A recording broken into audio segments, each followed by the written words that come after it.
Some say he's a technical whiz. Some say he was born in Cornwall, while some say he's on a journey. And here's your host, David Hackett. Joining me today on the journey, I've got my phone with me because I've got no script as usual, but we've got author and spiritual thinker Karl. He can explain his surname because he's from South Africa. South African surnames are not being racist in any way I cannot pronounce. I can say couple, but not is. And he's open for others to join in on his mission to seek truth, enlightenment, and freedom. And he's got a website, lightsurface.me. That's lightsurface.me. And I will be putting that link in the description below. Karl, welcome to the journey. Thank you, David, for having me and giving me time to expand on my lightsurface.me website. Yes, and thank you. So you're author and spiritual thinker. And it goes on to say it fits neatly within this category. And through your website, you're open for others to join you on your mission to seek truth, enlightenment, and freedom. Can you, with expanding on that enlightenment, can you enlighten us what this topic means? Yeah, so I've got 12 topics as we're going to discuss today that I've picked for my life journey going forwards in this current lifetime, to help via the butterfly effect to make the world a better place. And so I'm passionate about my 12 topics. However, it's also an invitation for other light surfers to be part of the change. And don't sit and wait for other people to be the change.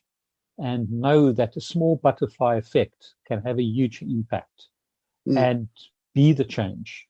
So I'm just giving you a little bit of my journey, and hopefully that would wake someone up or give on something to think about. And, you know, I'm not ashamed to say I've got podcasts on my 12 topics. Most of them, there's some still waiting for. So I am promoting that. But, you know, I started my journey. I was a quantity surveyor, and in the UK, then I went into property, and then I went to Ireland. My ex was from Dublin, so we moved back to Dublin, 3 kids, and I invested heavily in Ireland, in property. And one property pulled me under in our Celtic Tiger years. So in August 2007, when subprime struck, world subprime, Irish property prices in the next 3 years went down between 50 and 80%. And I was in Dorky, South Dublin, very luxury area, and 80% was the luxury areas. So in that one property, I had, like, if I sold it before subprime, but it wasn't completed at that stage, we were halfway completed. But if I completed and sold it, I would have made about €2 million. 3-4 years later, I was owing the banks $2 million. That's how quickly things can change. But that woke me up. That one event woke me up, and it meant I've then took 6 months to research the Dyslexia Code, 6 months to the Healthspring Code, and 7 years for my Dyslexia Code, the spiritual book. And from that, I picked 6 topics, which is the 3 books. And then I've got other 6 topics, which I'm passionate about, and that just happened to me organically. So I see your podcast is the Journey podcast. It's very much a thing to your listeners. If you're down and out, that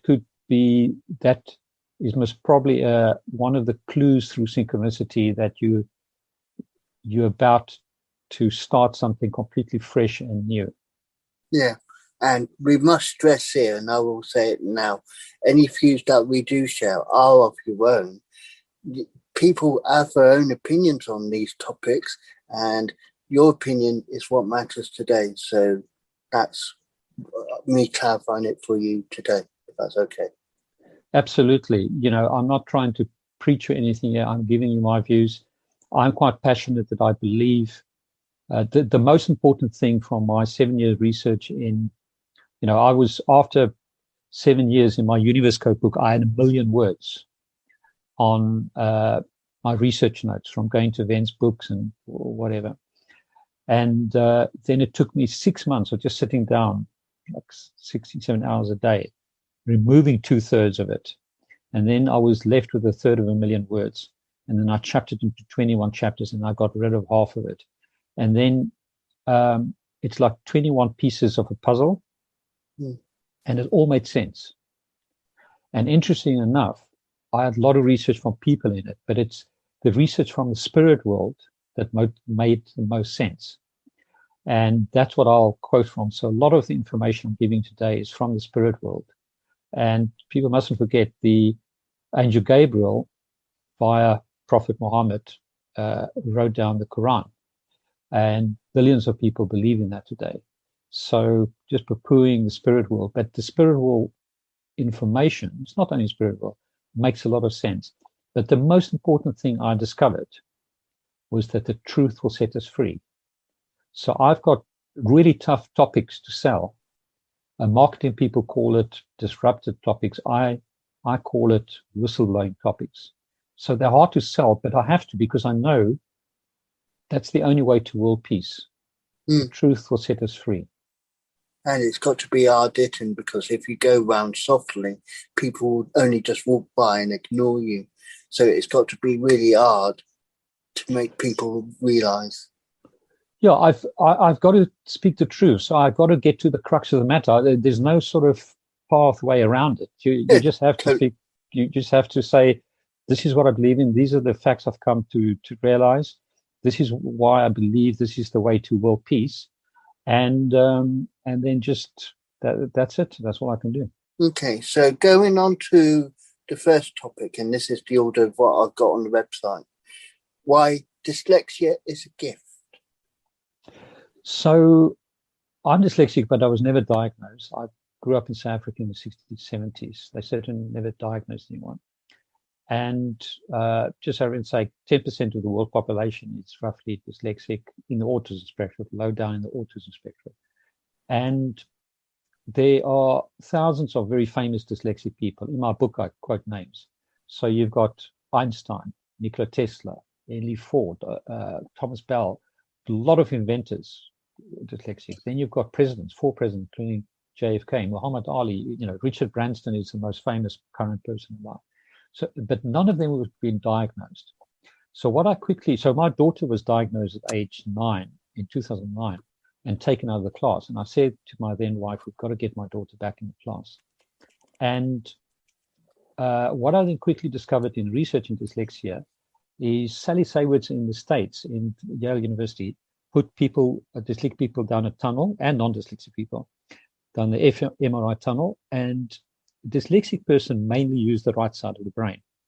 A non-dyslexic, the left side. So the left side is the sequential side, the right side is the more innovative side. And then they put what 99% of dyslexic associations do. They use traditional products, which is more words. So a dyslexic person is already tired from day school. So they put more words and hammer that words basically into the brain. And the brain is so plastic that after a year, they put them down a tunnel again. And now they're using the left side of the brain. Where Caspa's Business School in the UK have shown dyslexic people are 4 times more likely to be innovators than non-dyslexic people. So what's currently happening is that dyslexic associations are taking away the gift of dyslexia.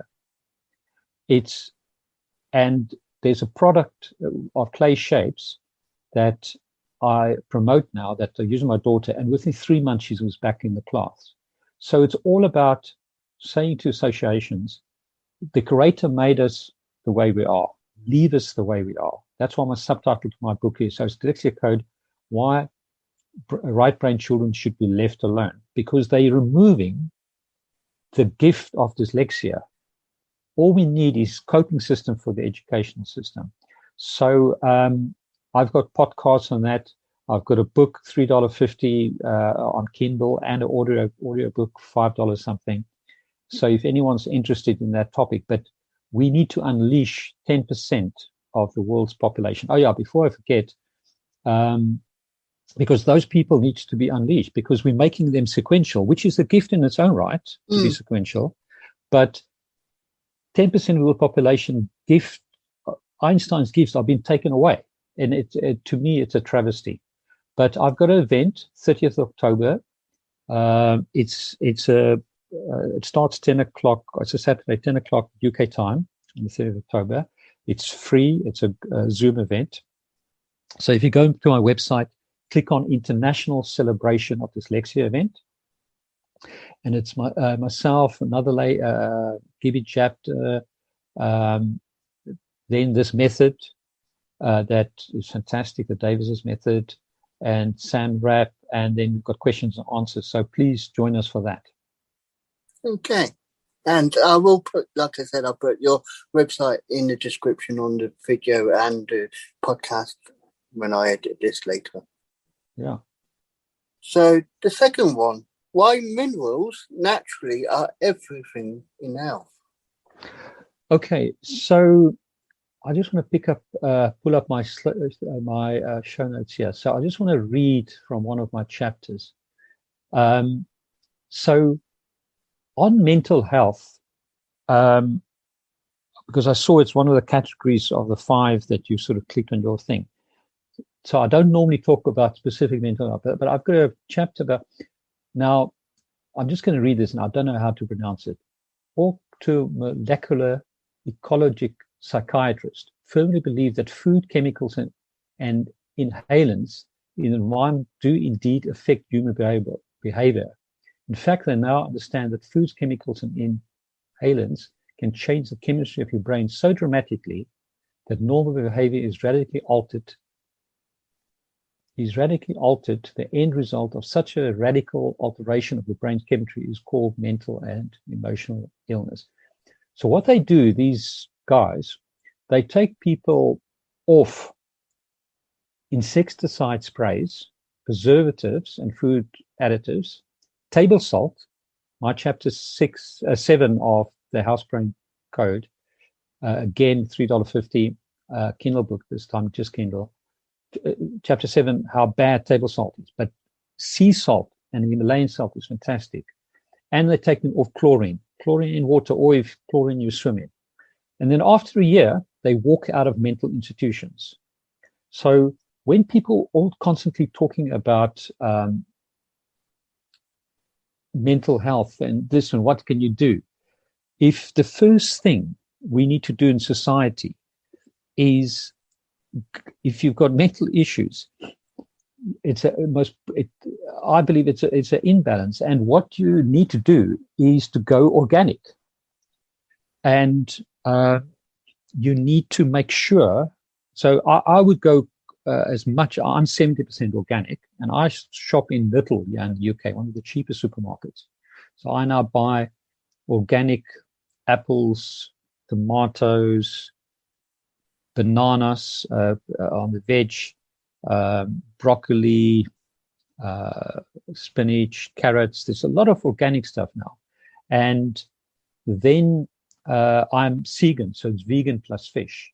So on the fish side, I have tinned wild salmon, tuna, sardines, mackerel, cheap. And so it's vegan plus fish and vegan and 70% organic. So the first thing I would do, I would go 70% organic, cut out all that stuff, and don't have all these funny stuff that's got MSGs and preservatives in it. You know, all these sauces they buy. Make natural sauces from home and see over a year. That's the other mistake people do. After they want to fix themselves in a month. It doesn't work that way. You've got to give yourself at least a year. So why is the topic there? Why minerals naturally are everything in health? So I studied the longevity nations, 7+1. The +1 is the Hunza Cuts that lived disease-free until the mid 1960s. Fortunately, there was 4 books written about them, and one was a US doctor that lived with them for 7 years. And I used that throughout my book. And what didn't they eat? Meat, dairy, and eggs. So that's why the vegan get it right. Some of the longevity nations, the other current ones, do have fish as well. So that's my, I think, chapter 2. Chapter 3, the China study, or chapter 4. So the premier in China in the mid-70s got cancer. So with Oxford University and Cornell University, they surveyed 96% of the then 880 million Chinese people. And what did they find? The cause of cancer? Meat, dairy, and eggs. The 2 biggest studies, the longevity nations in China, the 2 biggest study ever undertaken that I could find in my research, far bigger than any medicine study. It's meat, dairy, and eggs. So I went, 2011 so on, I went vegan. So then I was in Dublin, I flew to London, paid £500, biolab, via urine, blood, and saliva test, tested all my mineral vitamins, and they fell below recommended standards. So the way I got it up is through seafood and sea salt. And so that's why I'm now promoting a vegan diet. I see a vegan diet as an interim step for the next 20 years. So because it's also good for people from meat, dairy, and eggs. I'm South Africa, one of the biggest meat, dairy, and eggs consumers. We also eat biltong when we go to rugby. But it's a big step to go vegan. So vegan is an interim step. My asthma disappeared within 9 months. I used to walk around with a ventilator pump. I don't get flus and colds. You completely change, but you've got to go 70% organic as well. And now, what's the problem with veganism? That's the right way in the long run. The longevity nations are recorded to have between 20 and 100 times the minerals in their soil, in their food. And that's the problem. Our food is so mineral lacking because there's minerals is not in the soil. The soil is over farmed that we're not getting the minerals. So vegans go for supplementation, and supplementation is not nature's way. 50% of supplements are made by drug companies. It's not natural.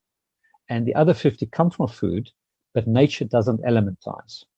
So I've got 2 studies that I've been trying about 10 years to get off the ground. No, the one 10 years, the other one about a year.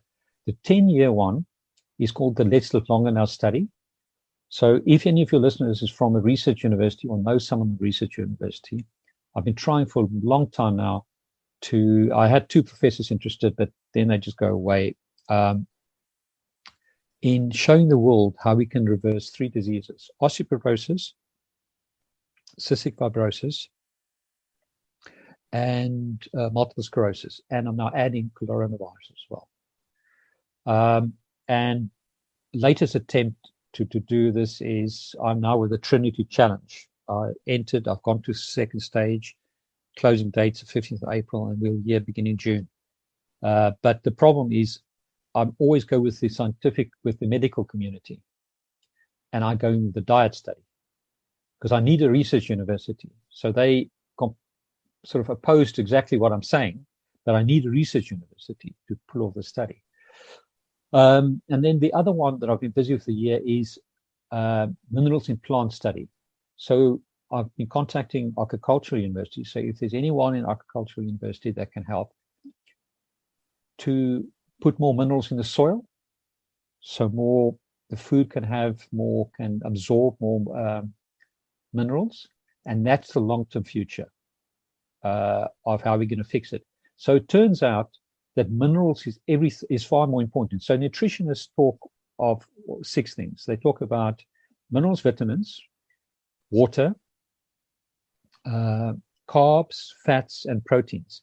Proteins is a myth. I tested my amino acids. I had all of them. The thing that the carbs, I just go for rice and stuff like that. The what's the other one? The fats. I have the omegas through avocados. Oh yeah, I have avocados. I have grapefruit, kiwi fruits as well as part of my diet, and they're not organic because you can get them, but they're very expensive. But the critical one there in minerals, and it's interesting, if you cremate it, all that's left, they say, is just minerals. And so how does it work? So in your body, your blood runs at 7.365 pH. If it goes up and down by 0.5, you die.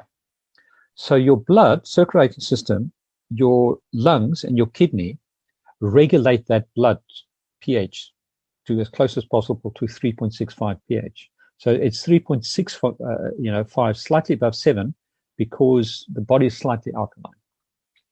But meat, dairy, and eggs are all alkaline, so they're above 7.365 pH before they enter the body, but they're all acidic forming in the body.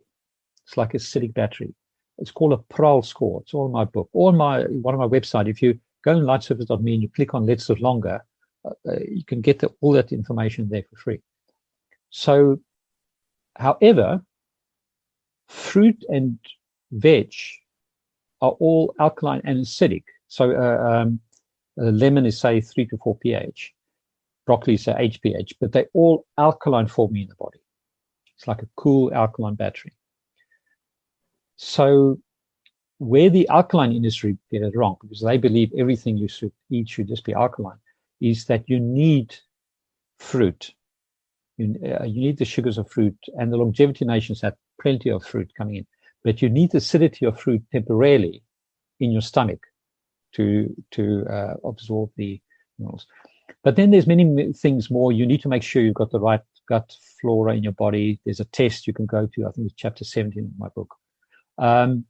So that's how it works. Now, on these 3 diseases, so osteoporosis, what happens is, so you've got four main alkaline minerals, which is potassium, sodium, magnesium, and calcium.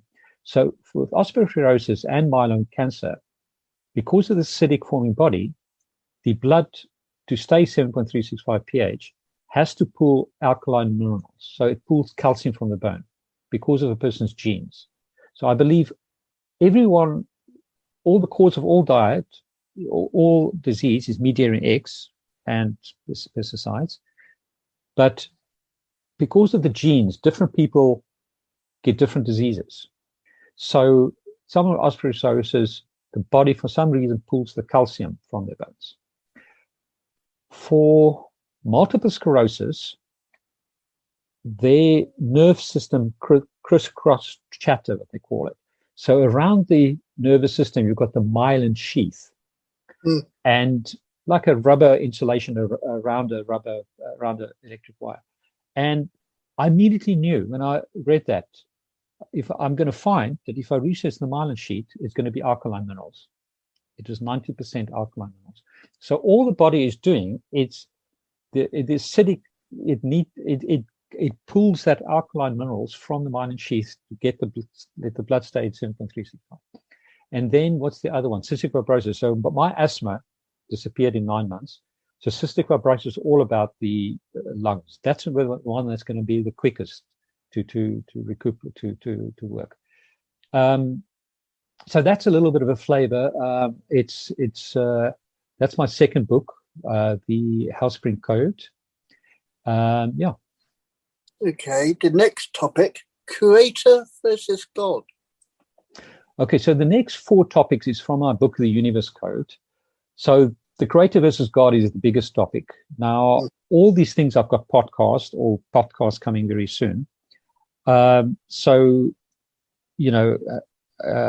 I'll go on the principle of less is more here, and I'll just cut to the chase. So I studied at the College of Psychic Studies in London.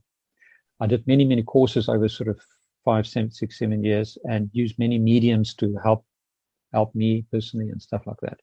And then I eventually did a course with a lady called Sarah Talavalsa, just a one-day event, to do automatic writing. But at this stage, my vibration was way up, because that's the key to it. You've got to get your vibration up. And so now I do automatic writing. Now, most people ask to do automatic writing via the angels or ascended masters. I asked to speak to the Creator, so I now communicate with the Creator.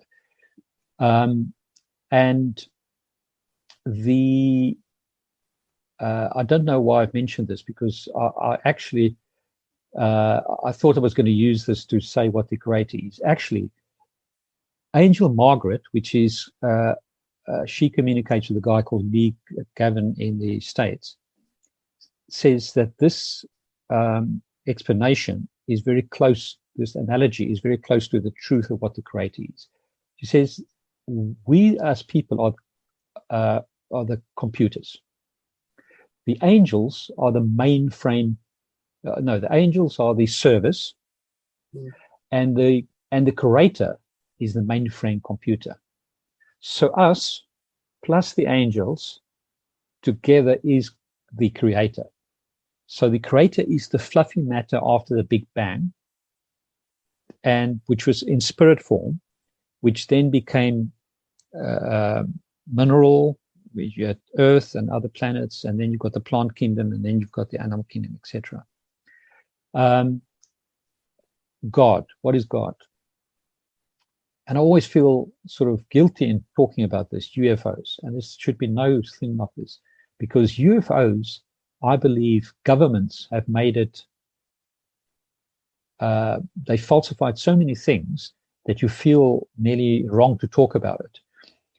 Ronald Reagan, for 2 minutes when he was in an aeroplane, followed UFOs. It's a known fact. And then the UFO just went ping. Billy Carter, Jimmy Carter, the peanut guy, many famous people.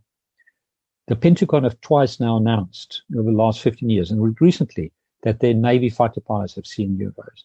It's in the scriptures 30 times in the Old and New Testament. It's all societies have talked about it. Spinning wheels. Chinese talk about people in a dragon on fire and stuff like that. So the gods are people from the Pleiadians. I never know how to pronounce it. Which are physically slightly bigger than us. They are seed parents. The reason why they now never find the missing link is because we never came from Earth. Us and dolphins and whales. And whenever they came to Earth, the Pleiadians, because they are 1 million years ahead of us, scientifically, spiritually, and so forth, people thought they're gods. So it turns out about 16,000 years before Christ, Yahweh, the God Yahweh of the Old Testament, was in charge. That's the God. It's a physical being, also born like a baby. They live much longer, much more advanced than us. They are seed parents. 9,000 years before Christ, it was Jehovah was in charge, and currently El is in charge. So we are actually being protected by the Pleiadians. Governments don't like that because then they're not in charge. And this truth now needs to come up. But that is the God of the Old Testament, and which is great. So because the Pleiadians are our seed parents. So, but that is a big distinction, because theologians, so Christian theologians, they ask them, there was, in my book, I've got, like, they asked 90 or something. They said, is the God of the Old Testament the same as Allah, same as the Creator in the New Testament, in the Quran? And they say no. Something like 90% again say no. And they're right. The God of the Old Testament is the Pleiadians. And this is a hard topic to sell, but that's the truth. That's what makes sense. And the sooner we can get to the truth will set us free. Yeah, and that is a key thing. What people don't grasp sometimes is the understanding of the truth, because there is the truth, what they want to hear, but it's not the truth what is meant to be heard. Yeah, what I just also want to forget to say is, just interesting, the Pleiadians stopped to come to Earth about 8,000 years before Christ. And the reason they did it is because people need to earn their own way. That's one of the secrets of the universe. And we need to, through our own technology, learn how to build UFOs and stuff.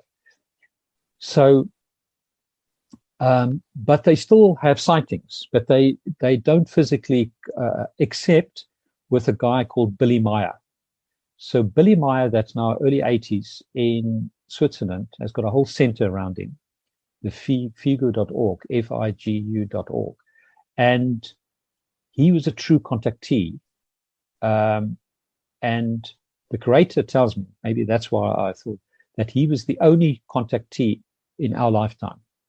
So there's so many rubbish stories out there about green men and this, but Billy Meyer's got the footage. He's got all the videos. He's a true contactee.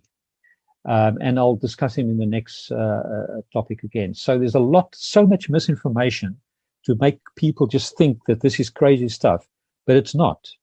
They still show when they go to Glastonbury and you've got, or in that surrounding area, I've been in a crop circle. That's made overnight, from nowhere. And that is just energy symbols and symbols of hope for us, just to say to us, stay around. So it's a big thing to grasp. I'm just saying to people, listeners, I come from the Dutch Reformed Church in South Africa, Pretoria, South Africa. And if I can now speak about these things like this, just think what makes sense. And please listen to the podcast, or please research. In the next topic, I'll discuss more about Billy Meyer. Yeah, so we're going on to number 4. Number 4, Jesus in India. Okay, so for Christians, this is a toughie, and I'm a Christian. And some people say, I'm not a Christian. I'm saying, no, I'm a Christian, just like you, but I want to get the truth out there. So in my research, I quickly discovered that, so in the Bible, it says Jesus between the ages of 13 and 29. It's got like one long verse, and it says he gained wisdom. So then I go to India and do research and whatever.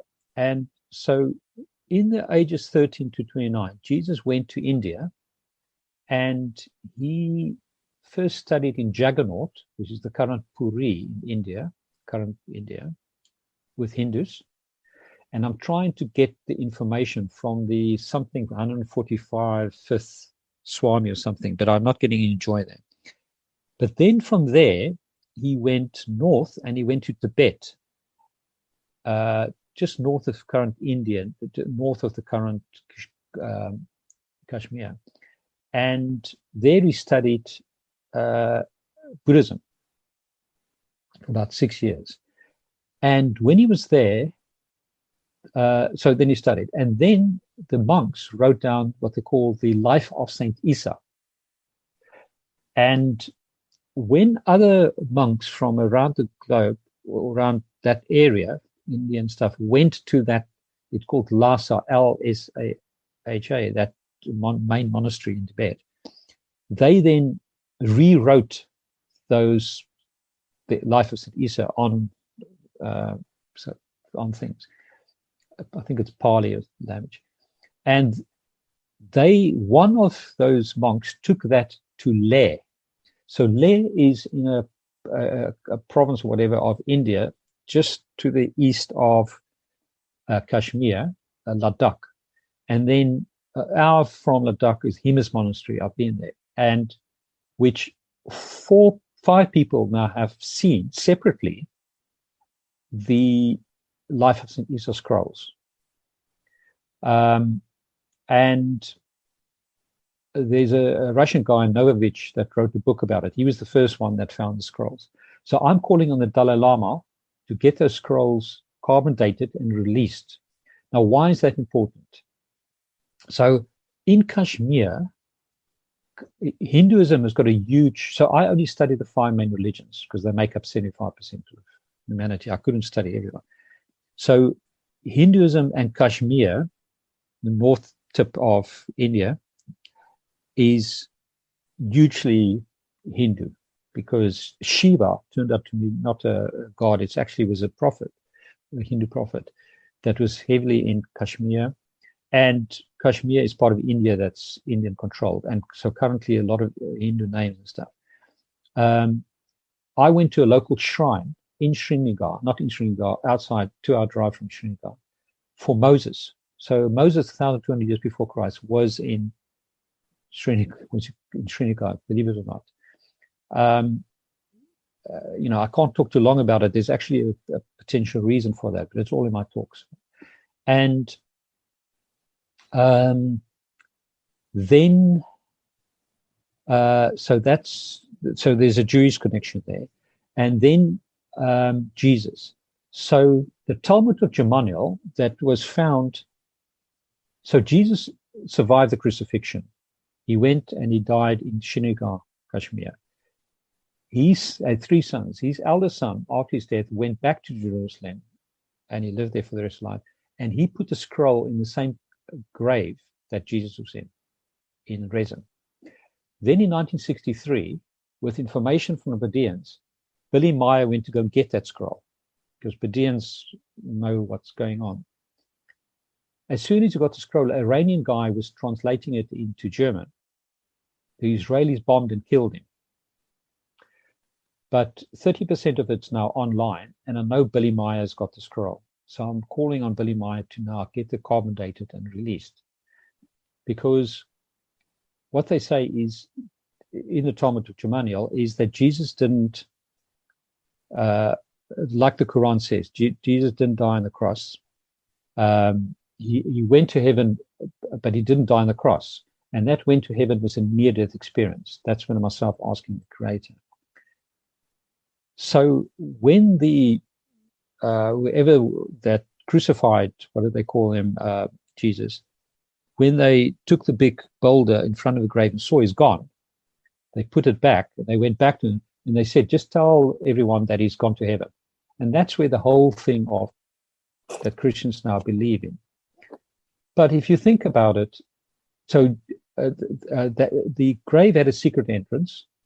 So the people, there was wise men, they helped him, healed him as far as they can in 3 days, removed him. And his brother Thomas saw him afterwards. He didn't see a ghost or anything or spirit form. He saw Jesus.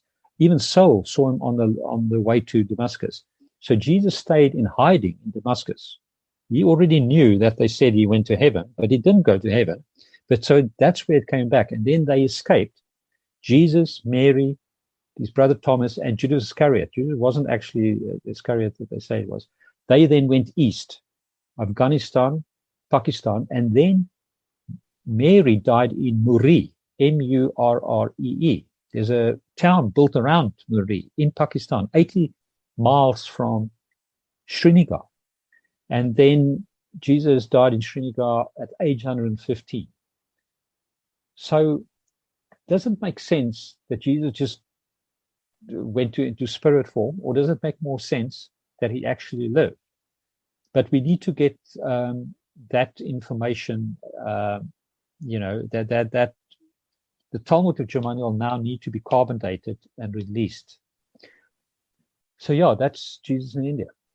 Okay. Reincarnation. Okay, so reincarnation is all, so Hinduism is, so just before I forget, I just want to complete about Jesus in India. So I talked about Hinduism. So the Hinduism was in Kashmir for many years. Buddhists, so 600 years before Christ, where Buddha was around, Kashmir was apparently Buddhist. Then you had a period, and obviously I talked about Moses being there, Jesus being there, Solomon was also there. And then Prophet Muhammad was about 600 years after Christ. And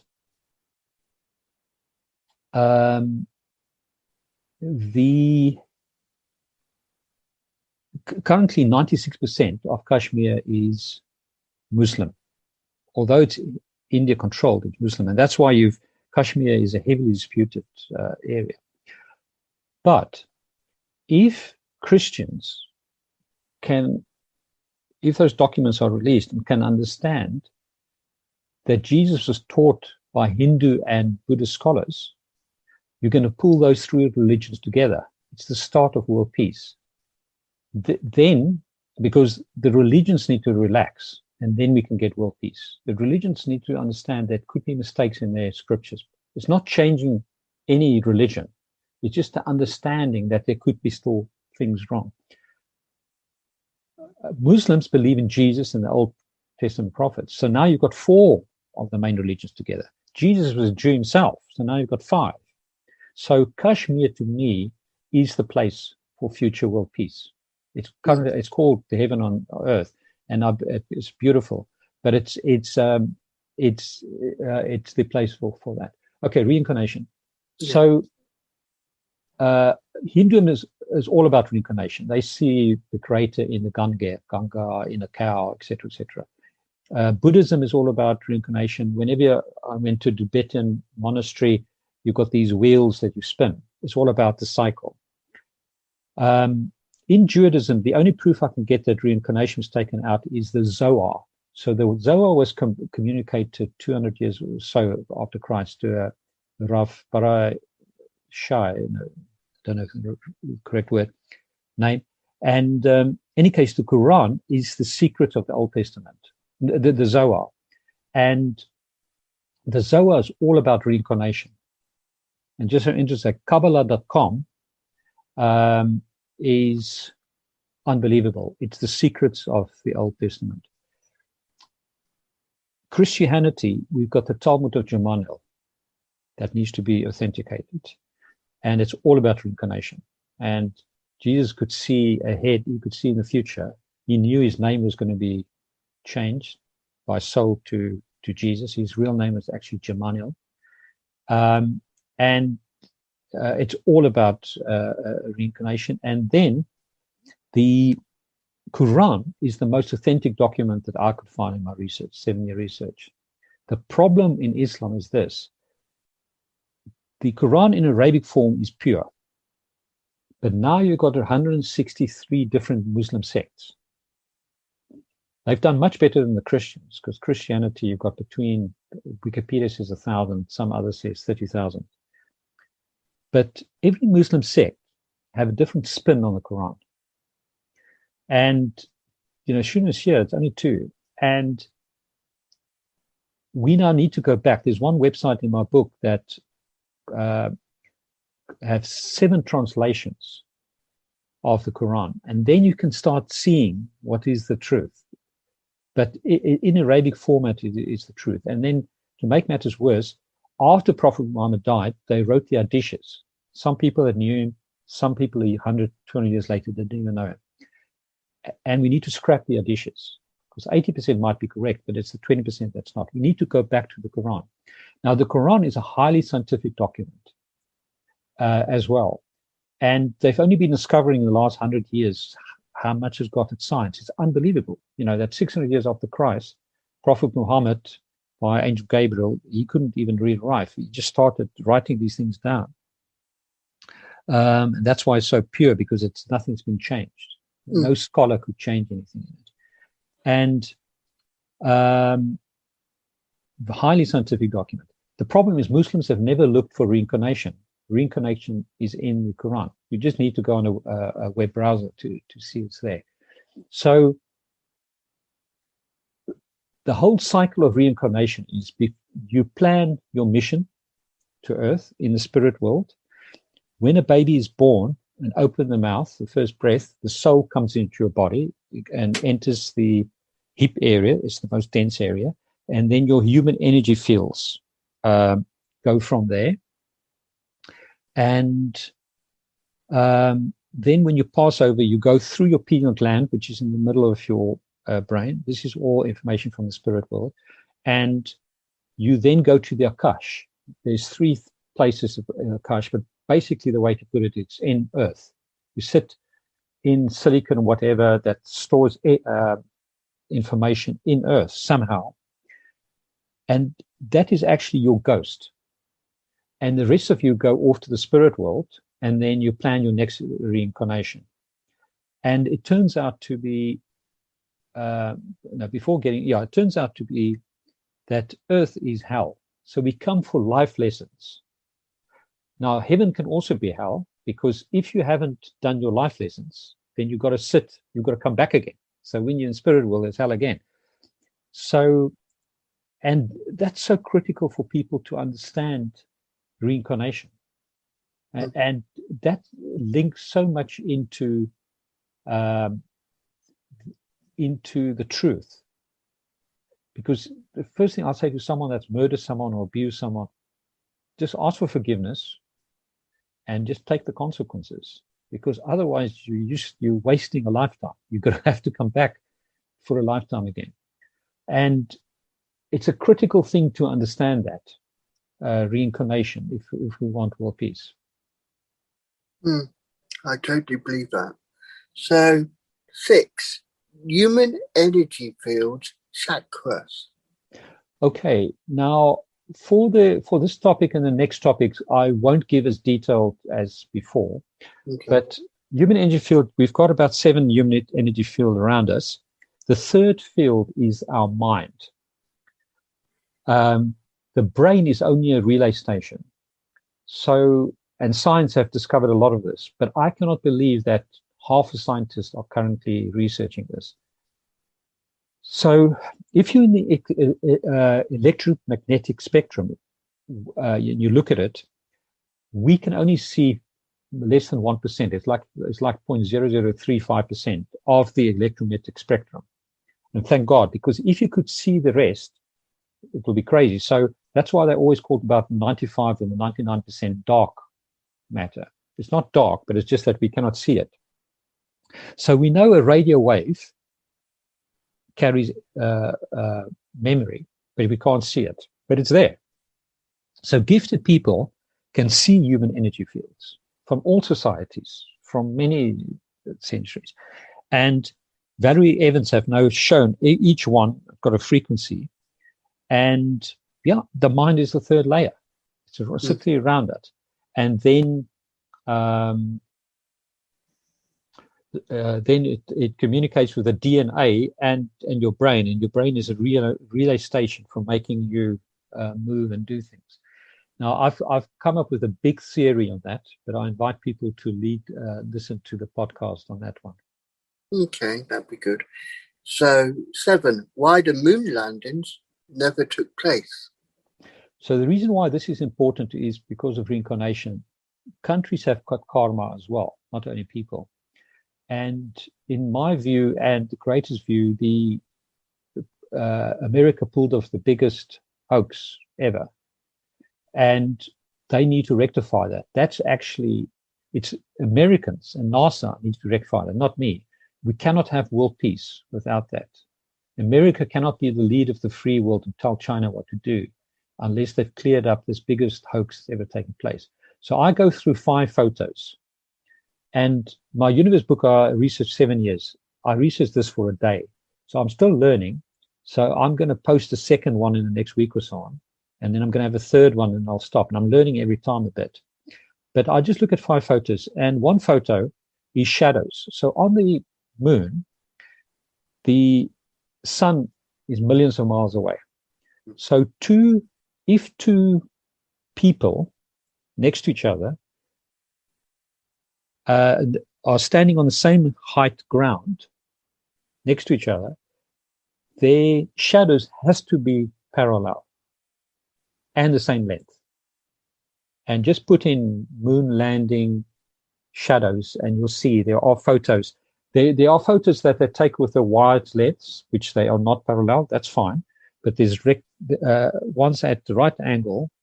That's not. It's impossible. So photo expert says it's impossible that could have been taken on the photo. So what they say, it was taken in a studio. And then I go through others as well. But it's also your gut feeling. I know something is wrong. And I go through all of this, sometimes with experts that's forward and against it. My third one will be people that's against it. So a guy called Brown was in charge of the V2 rockets in Second World War for the Nazis. He was a Nazi in SS. He was in charge of 20,000 Jews being killed in the rocket factory. They hanged 6 Jews in front of the factory every day. Then the US and the and Russia split the paperclip thing. They split the scientists, and von Braun then went to NASA. So it started off completely wrong. It started off with a Nazi killing 20,000 people, responsible for killing 20,000 people, starting the rocket. So it started from a comma point completely wrong. But then once Kennedy in 1963 said, we're going to the moon, they had to go to the moon. But he was assassinated in 1963. And it's interesting, the first Apollo landing was in 1969, and then the last one 1972. So for 7 to 9 years, there was a big gravy train. And I'm going to talk very shortly on sophisticated fraud in construction industry, item 11. I've seen fraud. Imagine the billions and billions that was pumped in. And they couldn't go. It was to do with Iron Belt. Please have a look at it. But the truth needs to come out, because we need it for world peace. And it's the worst karma that the US have got. Yeah. Okay. Why we must stop buying Chinese products? I don't go into my talk, which still must be posted. It's recorded, but it's only coming in a few months' time. About all the Chinese things that you normally hear about, G5 and Taiwan and all these things, Hong Kong. So I just go specifically into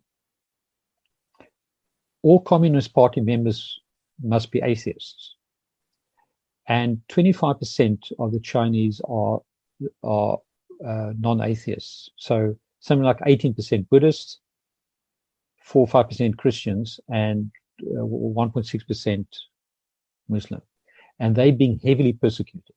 So it's not the Uyghurs, whatever the name is now currently in those camps. The Christians, they've got churches, crosses are being pulled down. They put Communist Party members into the church.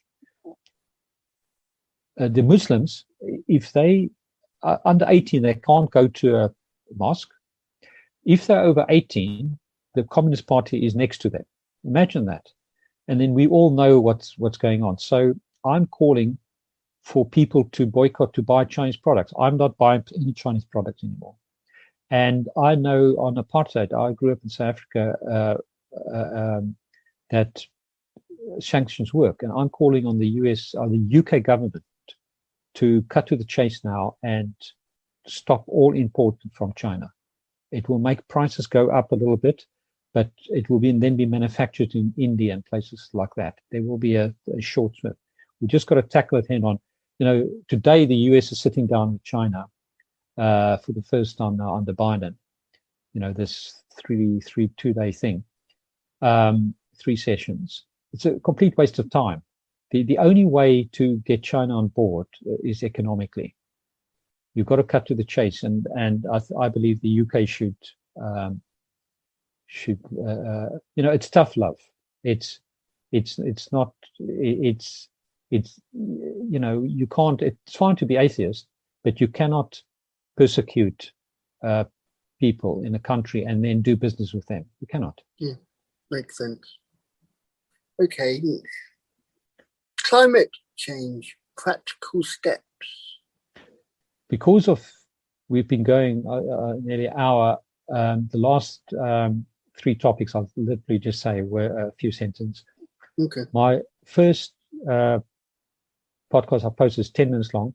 I make a case for why atmospheric methane should be put on the agenda, because atmospheric methane is 80 times more dangerous than CO2 in the first 20 years. But it's a shorter, smaller portion. So 25% of the greenhouse gases is atmospheric methane. And for every human being, of the 8 billion people, there's 30 farm animals. And it's the 30 farm animals that we need to get rid of.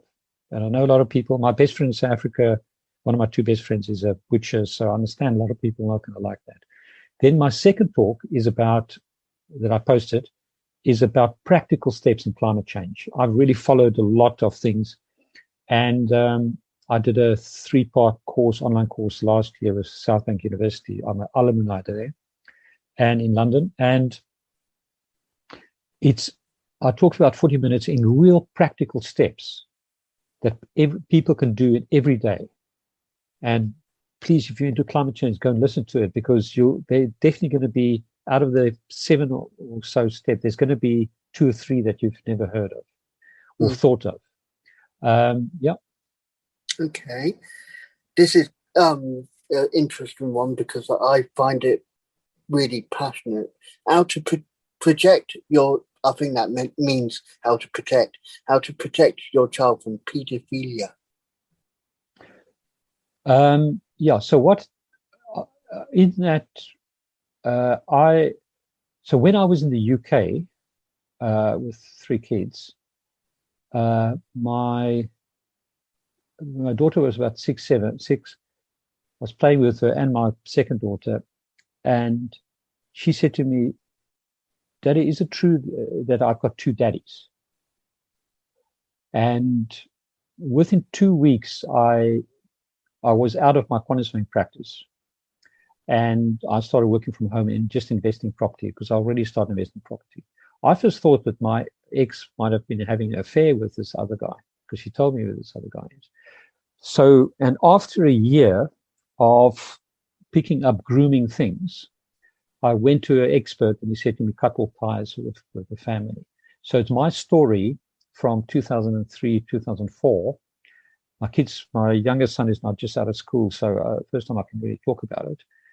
And trying to help parents that, now got kids in school.